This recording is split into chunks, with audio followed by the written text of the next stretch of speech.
السلام. میں امرین قیوم بات کر رہی ہوں اسلام آباد سے. میں ایک ہاؤس وائف ہوں. میرے ہسبینڈ پرائیویٹ جاب کرتے ہیں. میں مہنگائی کے بارے میں بات کرنا چاہتی ہوں کہ مہنگائی جو ہے وہ دن بدن بڑھتی جا رہی ہے اور گزارا مشکل ہو رہا ہے. ہم بچوں کے اسکول کی فیس دیں یا گھر کا خرچہ چلائیں. اور اب تو اگر آپ دیکھیں تو ڈالر کی جو پرائس ہے وہ بھی کم ہو گئی ہے اور جو روپے کی ویلیو ہے وہ بھی مستحکم ہو گئی ہے. اور دوسری بات یہ کہ اب تو رمضان المبارک بھی آ رہا ہے, لیکن جو ہے بیسک کوموڈیٹیز کی پرائس بالکل کم نہیں ہو رہی ہے.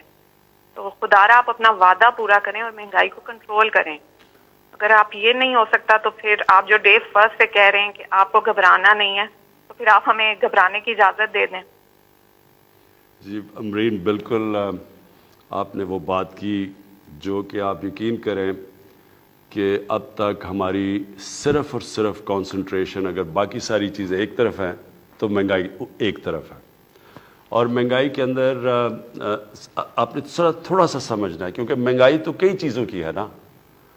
کئی چیزوں کی مہنگائی ایسی ہے جو کہ ہم ایڈمنسٹریشن کی وجہ سے ٹھیک کر سکتے ہیں. مثلا یعنی اگر ایک دکان میں ایک قیمت آ رہی ہے اور دوسری دکان اور کوئی قیمت دے رہی ہے اور چیز تو وہی ہے, تو یہاں تو ایڈمنسٹریٹو سٹیپس لے سکتے ہیں اور ہم پورا اس کے اوپر بھی زور لگا رہے ہیں. ایک مہنگائی یہ, اور یہ بھی آپ نے سمجھنا ہے, وہ مہنگائی یہ ہے کہ ایک کسان سبزیاں یا جو بھی اپنی پیداوار ہے وہ ایک قیمت کے اوپر وہ لے کے جاتا ہے مارکیٹ کے اندر, لیکن اس مارکیٹ سے جب وہ چیز جاتی ہے شہر میں یعنی ریٹیل میں, یعنی جب آپ کے پاس پہنچتی ہے تو اس کے اندر ایک بہت بڑا فرق آ جاتا ہے. وہ کسان بیچارے کو پورے پیسے نہیں ملتے. میں نے کسانوں کو ملا جا کے, تو کسانوں نے کہا جی ہمارا تو مشکل سے خرچہ پورا ہو رہا ہے جو ہم اپنی پیداوار یا جو سبزیاں بتا رہے تھے, لیکن وہی سبزی جب وہ جا رہی ہے شہر کے اندر تو وہاں وہ دگنی سے بھی زیادہ قیمت پہ بک رہی ہے. تو جو بیچ میں مڈل مین ہے وہ بہت بڑے پیسے بنا رہا ہے.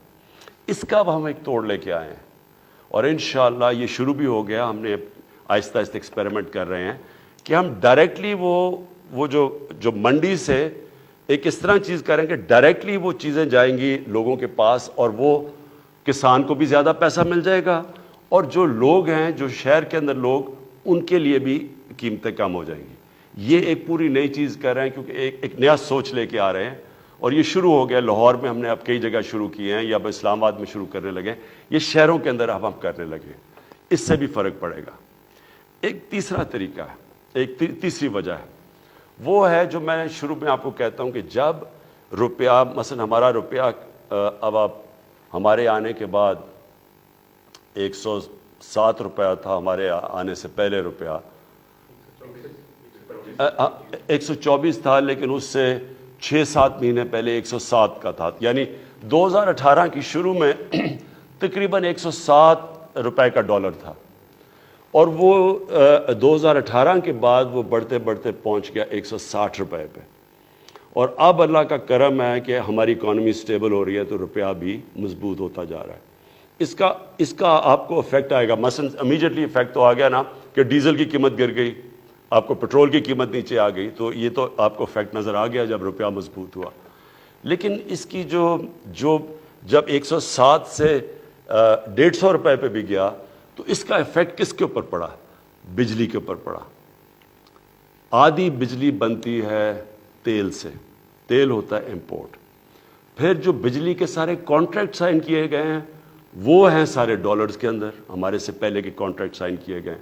تو وہ کیونکہ ڈالر کے کانٹریکٹس ہیں وہ ایک دم اس کے اوپر بھی افیکٹ پڑ گیا. جیسے ہی ڈالر مضبوط ہوا روپیہ گرا ادھر بھی قیمت بڑھ گئی.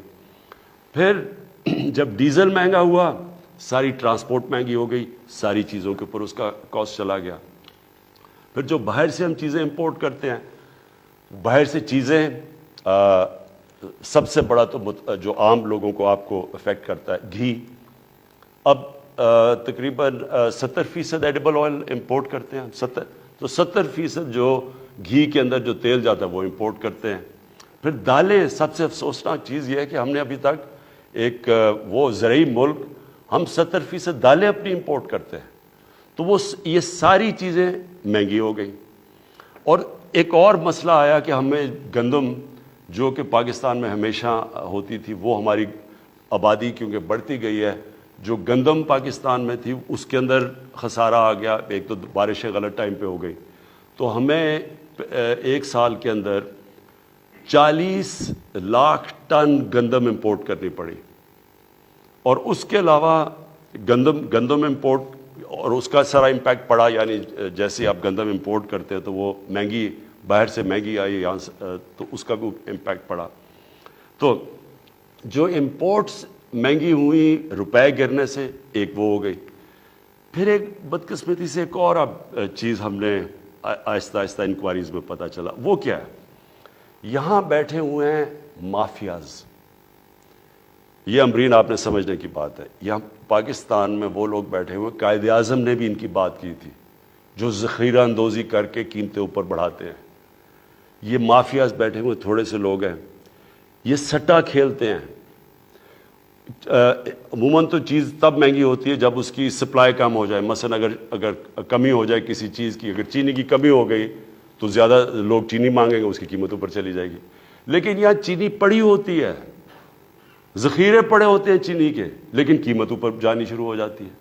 ایک وقت پہ چینی انہوں نے کہا جی اتنی زیادہ ایکسپورٹ کرو، چینی ایکسپورٹ کرنی شروع کی، وہ چینی کی قیمت اوپر چلی گئی. سو اس کا کوئی کنیکشن نہیں ہے، یہ جان بوجھ کے مافیاز بیٹھے ہیں جن کے پیچھے پہلی دفعہ پاکستان میں ہم اب جا رہے ہیں. میں یہاں شہزاد اکبر کو بلایا ہوا ہے. یہ آپ کو اصل میں، کیونکہ پوری انکوائری کی گئی اس کے اوپر، ایف آئی اے نے پوری اس کے اوپر انکوائری کر کے تو رپورٹ لے کے آئے کہ کس طرح آرٹیفیشلی چینی کی قیمت اوپر کی جاتی ہے، لوگوں کا بیچاروں کا خون چوسا جاتا ہے. تھوڑے سے لوگ ہیں جو کہ کیسے اربوں اربوں اربوں روپیہ بناتے ہیں اس سے. اور یہ آٹے کے اوپر بھی ہمیں جب اس کے اوپر بھی ایک رپورٹ ہے کہ کیسے وہاں بھی ذخیرہ اندوزی کر کے تو آٹے کی قیمت اوپر لے جائی جاتی ہے. تو یہ میں صرف آپ کو اس لیے بتا رہا ہوں، اس کے مختلف طریقے ہیں. لیکن یہ آپ یقین کر لیں امرین، گھبرانے کی آپ کو ضرورت اس لیے نہیں ہے کہ سارا وقت ہم اس کے اوپر کام کر رہے ہیں. یا تو ہمیں گورنمنٹ کو فکر نہ ہو اس کے اوپر سارا وقت ہم کوشش کر رہے ہیں کہ ہم یہ کنٹرول کریں. اس کے اوپر جو سب سے بڑی چیز ہم اب کرنے جا رہے ہیں، اس سال ایک پوری نئی ایگریکلچر کی ایک ریولوشنری پالیسی لے کے آ رہے ہیں، جس سے ہم نے اپنا سارا جو ایگریکلچر کا سیکٹر چینج کر دینا ہے. اس میں سے پہلے ہم انفارمیشن ٹیکنالوجی کا استعمال کر کے پہلے سے پتہ چل جائے گا کہ کون سے سیزن میں کس چیز کی کمی ہوتی ہے، تاکہ کسی قسم کی شارٹیج آگے سے نہ ہو، تاکہ شارٹیج کی وجہ سے قیمتیں اوپر نہ چلی جائیں. لیکن یہ میں آپ کو بتا دوں کہ اس کے اوپر پچھلے ایک سال سے یہ مختلف چیزیں کہ کیا وجہ ہے مہنگائی کے، اس کے اوپر پورا کام ہو رہا ہے، اور انشاءاللہ آپ کو ہم اس کے اوپر قابو پا کے دکھائیں گے انشاءاللہ.